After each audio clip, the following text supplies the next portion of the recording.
the Tokyo Barbers were in Indianapolis in 2006, and they were going to put on a show at the World Harmony Jamboree. Was it the first time for you to see Tokyo Barbers? Well, actually, I didn't get a chance to go to that World Harmony Jamboree show in 06 because I was judging that year. Yes. So I didn't get to go to any activities. So I missed seeing them, but Steve told me how great they were. So I was really hoping to see them someday. And I think the first time I got a chance to see them was in 2009. So Keepsake was invited to come to Japan for the 2009 Tokyo Barbers show. And Tony had a work conflict arise maybe a couple weeks before we were to leave. So we asked Todd Wilson, who was a great singer in any part, but the tenor of acoustics, to pick up a bunch of songs really quick, which he did, I think about 20 songs or something. Oh, wow. And come to Japan with us. And Todd had been to Japan prior to that with acoustics. So it wasn't difficult to talk him into going back. I was first invited to coach Tokyo Barbers fall of 2009. Yes, November of 2009. Well, I have a wonderful history with the people of Japan. And because back in 1983, Disney asked me to go to Tokyo and with a Dapper Dans group, 4 other Dapper Dans, to open Tokyo Disneyland in 1983. And actually, going through some paperwork, I found my visa application. And so down at the bottom, you can see the date was January 1983 there. So, yeah. So I hope my social security number is not showing on there or something. Because we just broadcasted it to the whole world. But your name looks like Roger Allen. It is. That's my middle name. Yes. Middle name. But look at that! Look at that picture. I was just a kid. Yeah. Don't we look the same now? Yeah, same. That was really a wonderful opportunity that I will never forget. And I have great friends that I know to this day that I met, almost 40 years ago now, when we worked at Tokyo Disneyland. So I then went back and visited 15 years later for the 15th anniversary. It was my first trip back. And then my trip after that back to Japan was when Steve invited me over in 05. And then back in 09 for the Keepsake show. So I was still a Dapper Dan, and I had wonderful memories and wonderful friends in Japan. So when I heard that the Tokyo Barbers were looking for a new coach, I asked Gio if I could send him my resume and apply for the opportunity to be their coach. And he let me know a short while after that they were inviting me to come over and do a weekend retreat with the chorus. No strings attached. They weren't promising me anything. And fortunately for me, after the first day, they invited me to be their coach. So that was a great feeling. I think we just had a wonderful time together, and it's one of the most special things in my life and in my heart is to be with them and coach them and sing with them and help them to be better singers and performers. And but they're amazing men, and their families are amazing.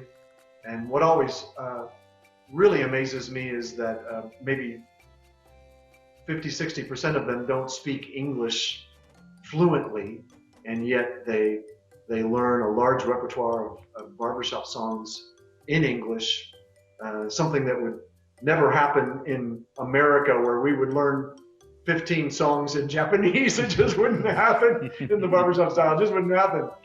So the fact that they want to do that and put the time and effort in to do that and do it so well with such enthusiasm and want to entertain their audiences like they do is just phenomenal. It's that in and of itself is an amazing achievement to me. I just love every one of them. So. You know, like you've been like a great influence and like kind of like, you know, like Japanese icon. I'm kind of like wow. barbershop idol, basically. I mean, like you are to like all the world, but especially like, you know, like to Japanese people, you're definitely like one huge idol for us. Thank you. For sure. I'm honored you would say such a thing, but certainly my enjoyment comes from I think the teacher and the coach that is inside me, and wanting to share what I know and teach what I know to help other people. Tokyo Barbers, the Sweet Adeline, Susie's Chorus, Tokyo Chorus, the young college quartets and glee clubs. What a joy it has been anytime I get a chance to spend time with them to share my knowledge of barbershop and help them enjoy it even more. You know, because the young people, they're the future of barbershop. So someone has to carry it on. Once we're all gone, we certainly don't want barbershop to die with us. So if we don't continue to pay it forward and teach and coach young people who love a cappella singing, love barbershop, then barbershop won't live forever, and we all want it to live forever. I hope brought in all of you and all of your groups and all of your connections and your friends into that same way of thinking, that it's up to all of us to come together and keep Japan singing. And it's so wonderful to always see all these videos on YouTube and Facebook of all the choruses, Susie's chorus, Lockers, Tokyo Barbers, and all the you know, vocal tempectrum and all the other quartets here and there. And Steve and I have talked with Tokyo Barbers and asked them to, over the years as we get to the Tokyo Barber shows, actually showcase the, we say in America, the fruits of our labor, if that makes sense.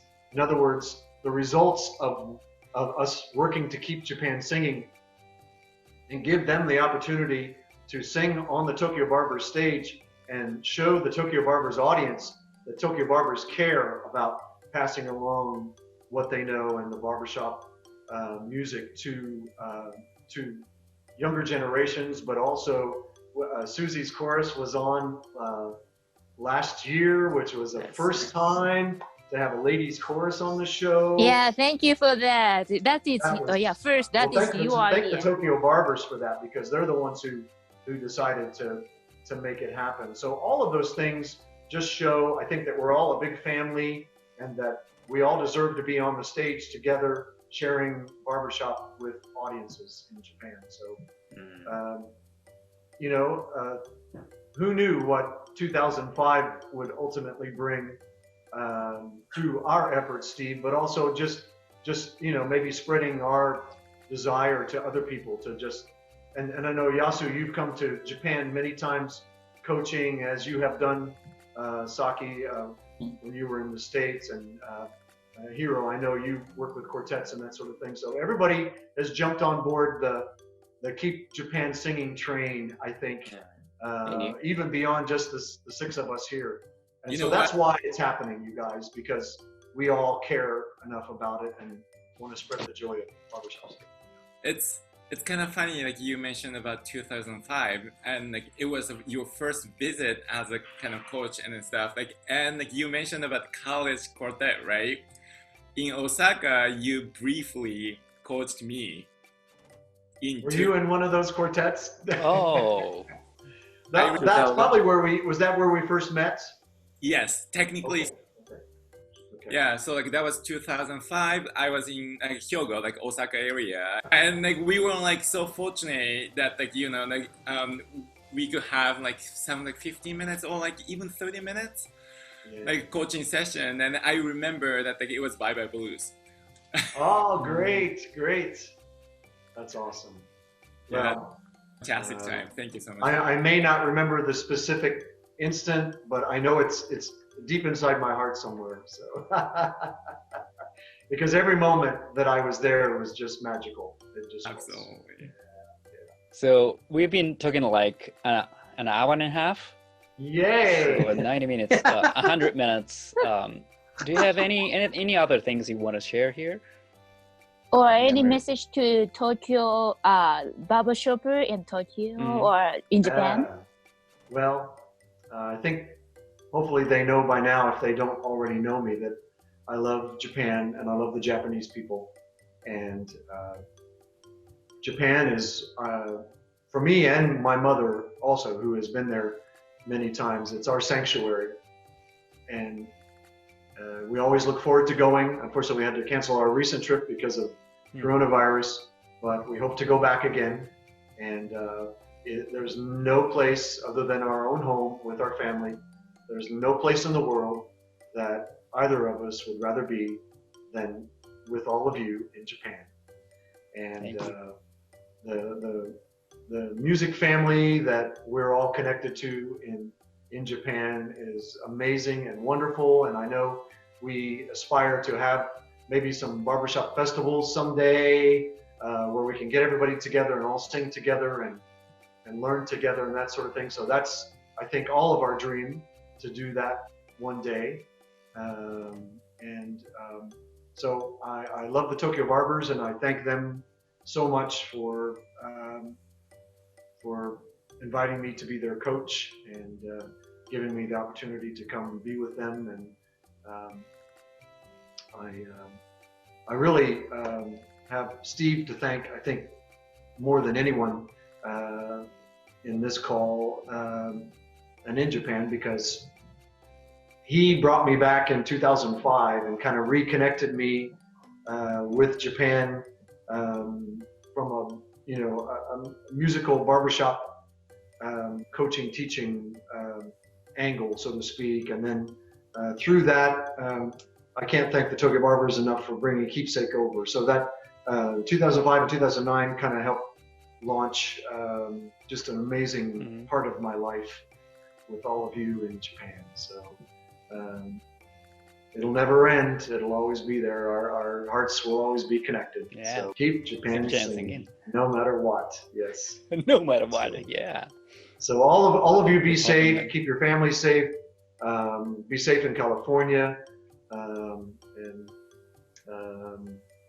wherever you are, keep your ladies safe, Susie, and give them my love. So I can't wait to see you all in person again. Yeah, we all look forward. We all look forward to that. Thank you for inviting me to be here. That's been really a lot of fun. Thank you so much.